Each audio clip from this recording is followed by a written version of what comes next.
Hello there, this is Brian Buchanan. In this tutorial we will talk about detection of intra-abdominal free fluid in trauma. As always, we have some explicit learning outcomes, developing a critical approach to detecting free fluid with focused ultrasound, describing limitations, false positives, and false negatives.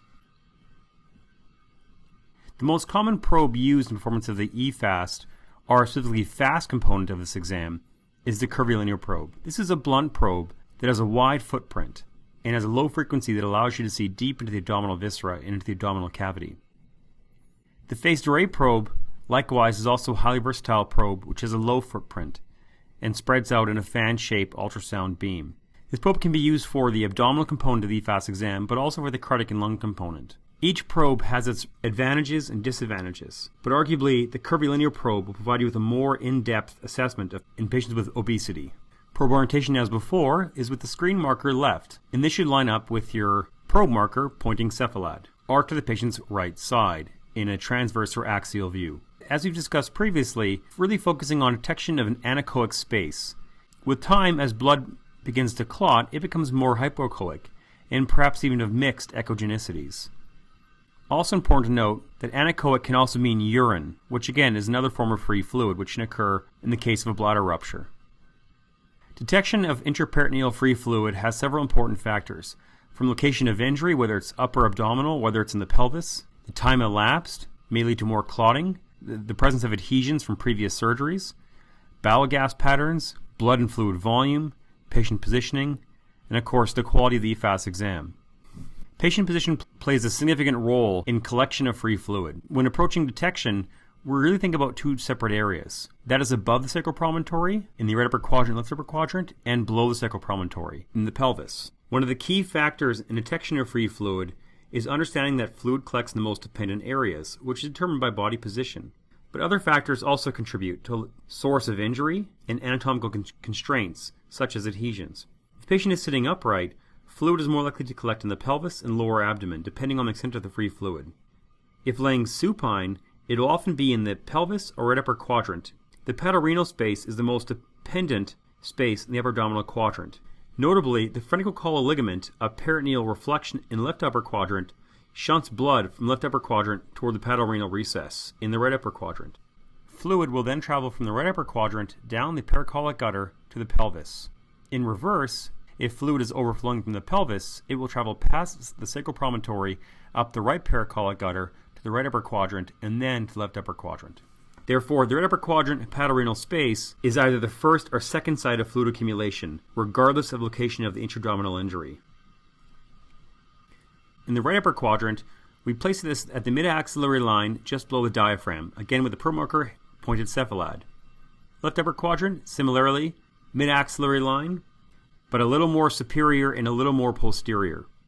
And then finally, down to the pelvis, which will have two separate views, in longitudinal and transverse. The sequence of the three-point technique starts with the right upper quadrant, then moves on to the pelvis, and then to the left upper quadrant. Of course, the right upper quadrant is the most dependent portion in the upper abdomen, and also the first or second place of a fluid collection regardless of position of the abdomen. Next, onto the pelvis, which is below the sacral promontory, and to finish it off at the left upper quadrant. In the right upper quadrant, we're looking at four discrete areas. In number 1, subdiaphragmatic space. Number 2, a patellorenal space. 3, inferior liver tip. And 4, inferior pole of the kidney. To capture these four areas, it requires a sweep of this area, or a tilt of the probe. But typically, we ensure that all four areas are examined to say that a quadrant is negative for free fluid. Here's an example on the left of normal, which we see no free fluid. On the right, we see a significant margin of positive free fluid represented by an anechoic strip in the patellorenal or Morrison's pouch.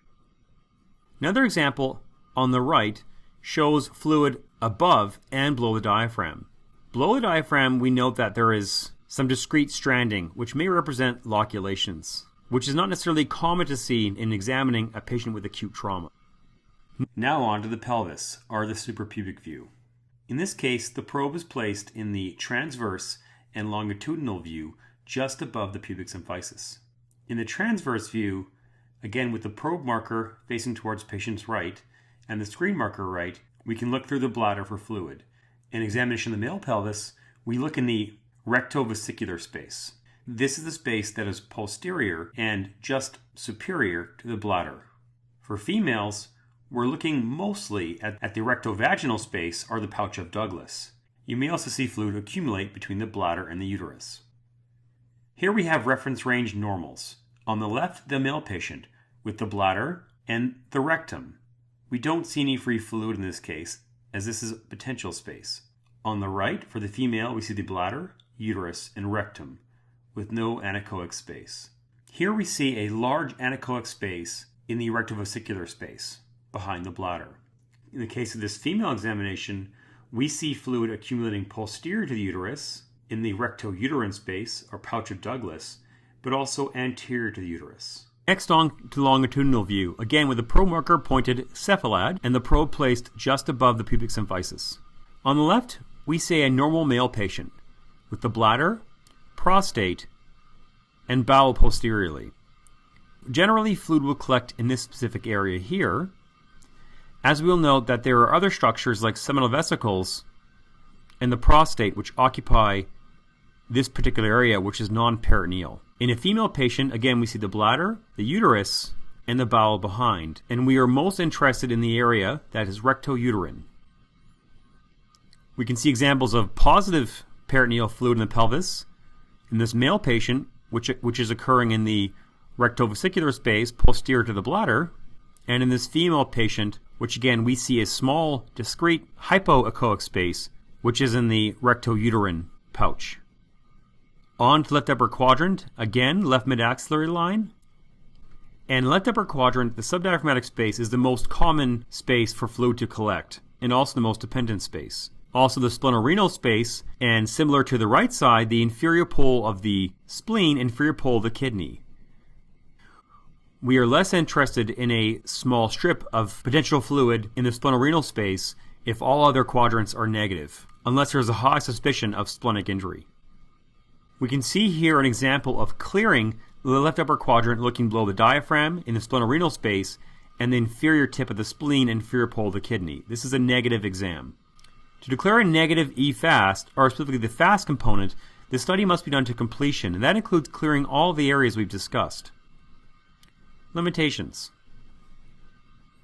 Overfixation on ultrasound and concentrating less on your patient is not helpful. If you find a small trivial strip of fluid in the splenorenal space in a patient with low pretest probability, this can lead to unnecessary investigations. So it really helps to consider the patient's context and pretest probability. False positives are also important to realize. Physiological free fluid can occur in females, often of reproductive age. Patients can also have pre-existing problems, including ascites from liver disease and pericardial effusions. Bowel contents may also confuse the novice sonographer looking for free fluid. False negatives. Patients can have serious visceral injuries without free fluid, including retroperitoneal bleeds. The patient's clinical status is likely more relevant than detecting trace-free fluid in a patient with low suspicion or low pretest probability. In this image, we see a false positive. The diaphragm is here. This is the pleural space. We can make out the kidney clearly. And above this, we see this oval hypoechoic structure with mixed densities inside. This is blood in the stomach, which may confuse the bedside sonographer for a positive eFAST exam.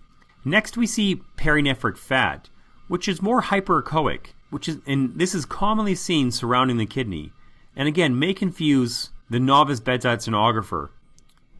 Other issues, things like morbid obesity and subcutaneous air, can prevent you from performing an effective examination for free fluid. And it's difficult to evaluate for splenic hepatic lacerations, retroperitoneal bleeding, and hollow viscous organ injuries, which obviously require imaging like a CT exam. Scarring itself may cause loculations to form and prevent acidic fluid from free flowing. Small amounts of free fluid may be missed. Another way to increase your detection rate or sensitivity of finding free fluid is placing a patient in Trendelenburg and reassessing several minutes later. This really depends on your context. While this may be appropriate in a place with no CT access, you may best be served by sending your patient to the CT scanner to prevent further delays in detection of injuries. So be vigilant with your examination, reassess frequently, be weary of the physiologically stable patient. as again, detection of a small strip of free fluid may lead to unnecessary investigations, especially if you have a low pretest probability. And if your patient really has risk factors for significant injury, then they obviously require further imaging studies for clarification. So we've covered image acquisition and core principles, looking at all separate quadrants, the right upper quadrant, left upper quadrant, and pelvis. Finally, we've touched on limitations of the eFAST exam, particularly in patients who have a low and high pretest probability of intra-abdominal injury. Thank you for listening.